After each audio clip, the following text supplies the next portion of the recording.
Hello, sports history fans. This is Joe Ziumba. I'm the host of When Football Was Football here on the Sports History Network. And before we jump into another sports history adventure, let me tell you about this episode's new sponsor. We at the Sports History Network have partnered with Rochester Sports Autographs, the largest JSA authenticated autograph distributor in the United States, where you can get great deals on over 30,000 autographed sports collectibles. Rochester Sports Autographs even have film, music, and other entertainment autographs on the site, so there's really something for everyone.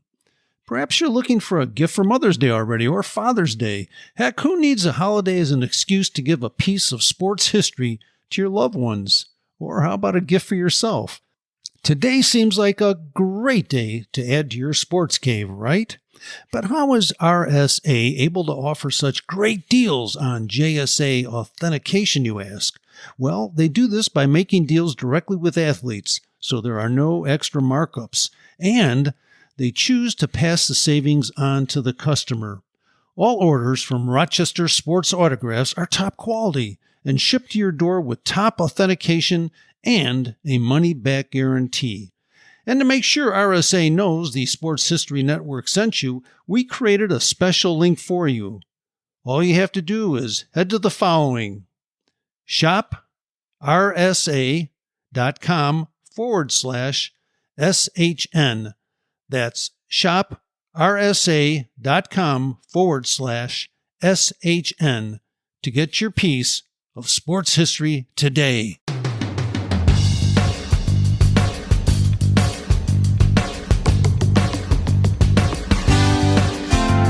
It's time for Unpopular Essays on Sports History with your host, Ors Davis. Question. What is the greatest sport ever invented? To answer this question, we'll have to briefly consider the key term, invented. Without going into literal dictionary definitions, I'd suggest we begin with the supposition that organization does not equal invention. For example, the British did not invent soccer, a game whose roots are set in medieval-era village celebrations, but they can readily lay claim to having organized the game based on a set of a dozen rules hammered out in a pub in October 1863.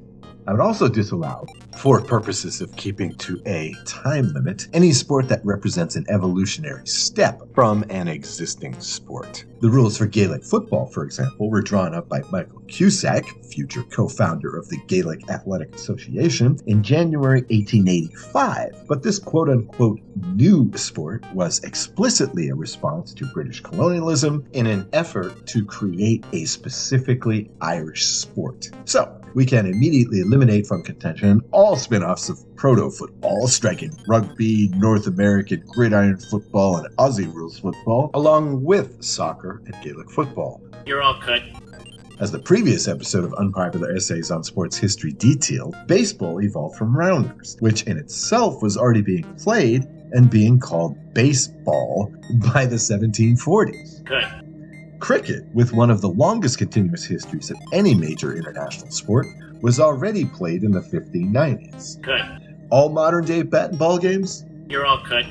According to historians, bat and ball games are merely part of a wider subset of sports called club ball game, the oldest remaining of which is certainly the Irish game of hurling, said to have been played in the time of myth and legend. So, no invention there. Sorry, cut. Hockey is a sport that, when first organized in 1876, was based on a game played in Canada at least since the early 18th century, and which combined elements of hurling, the Scottish game shinty, and the British game bandy. Cut. From the same country comes lacrosse, a game now known to be at least 1,000 years old, whose rules for centuries were mostly ritualistic and, you guessed it, evolved over time. Cut. Sumo wrestling has a 550-year history of top-level tournament action on record, but the sport has been played in some form since the early 8th century CE, and finds from prehistory indicate its roots go back well further. For that matter, we may eliminate all combat sports from Turkish oil wrestling to MMA as either derivative or merely organized. You're all cut. The all-time champion in terms of known longevity might be bowling and its derivatives, with origins going back to at least 5200 BC in Egypt. All such sports, from bowls to pin bowling to bocce ball to skee ball, if you want to call that a sport. Gone.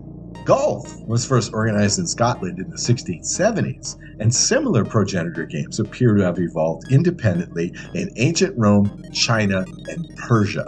Sorry, cut. Throwing for distance and lifting great objects in competition have likely existed since the first two dudes were trying to impress the same female. Gone. As for racing sports like track and field, swimming, bicycling, sledding, canoeing, kayaking, horse racing, auto racing, sail racing, airplane racing, well, the technology involved may change. But until some game comes along which involves humans moving from point A to point B but does not determine the winners based on velocity, there's nothing new in terms of rules and competition in racing games that wasn't being done at the earliest Olympic Games. You're all cut. Speaking of Olympic Games, there are table tennis and badminton. Table tennis is of course derived from tennis, whose courts were first standardized by King Louis X of France in the late 12th/early 13th century CE. The rackets were introduced about 200 years later, grass courts about 200 years after that. Cut. Badminton also derives from tennis and evolved into its present form thanks to British expatriates in India through the first half of the 19th century. Deriving from badminton in turn was a sport called mintonette, invented by William Morgan in 1895. Today we know that game as volleyball. Cut. The rules for water polo were laid down by William Wilson in Glasgow, Scotland in the 1890s, but had already been played in some form for about half a century, and, when organized, was alternatively called water football, water rugby, or water handball. Cut. And speaking of handball, this sport traces roots back to the ancient Greeks and Romans, with its first set of club rules appearing only in 1906. Cut. Gymnastics were first done in ancient Greece as well. Sorry, cut. So what's left? Two internationally played sports immediately come to mind as genuinely invented, both of them in the United States. One of these is rodeo, an outlier in the annals of sports history. While some of the individual events featured in modern rodeo were informally done among professional cowboys in the 1820s and 1830s, we might give rodeo a pass in this respect. An organized rodeo competition with formalized rules was first held in 1869, and the first professional rodeo, perhaps in tradition and skills more like today's sport, was held in 1883. But rodeo, as well as the traveling roadshows most famously of Buffalo Bill Cody, Annie Oakley, and the like, was an effort to preserve the skills of a dying profession, cowherd, as urbanization further encroached upon the Wild West. This makes it unique among sports. Today, rodeo is fully international. Brazilian cowboys have particularly taken to the sport. As of this recording, the top 2 and 5 of the top 10 ranked bull riders in the world are from Brazil. Even if we accept the asterisks hung on rodeo as a truly original invented sport, I'd argue a different case. Answer? Folks, it's basketball. Basketball is the greatest sport ever invented. When Dr. James Naismith first created basketball, he didn't want to evolve any previous games, despite having been a 5-sport star getting named School Athlete of the Year at McGill University in Montreal, but from a logical and scientific viewpoint.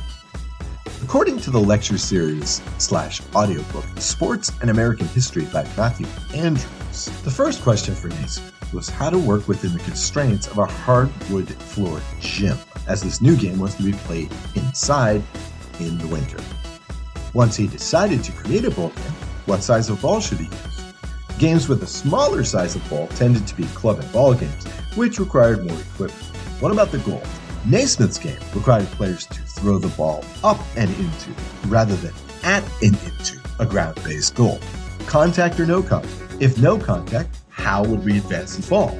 Also related, how to involve team play within that objective. Finally, In December of 1891, Naismith presented his 13 rules for a brand new sport.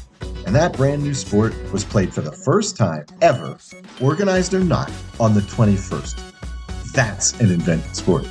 And how ironic is it that this oddity of a diversion designed for some malcontents at a YMCA in Massachusetts, the world's only major deliberately developed sport, has become the world's second most popular sport, and that its only competition for the hearts and imaginations of athletic youth, soccer, essentially basketball's complete opposite right down to creation. And what are the odds that a truly new sport will take over the imaginations of entire nations? Those are rhetorical questions, by the way. This has been Unpopular Essays on Sports History, a production of the Sports History Network. I'm Oz Davis, thanking you for listening, and tune in a couple of days for another Unpopular Essay.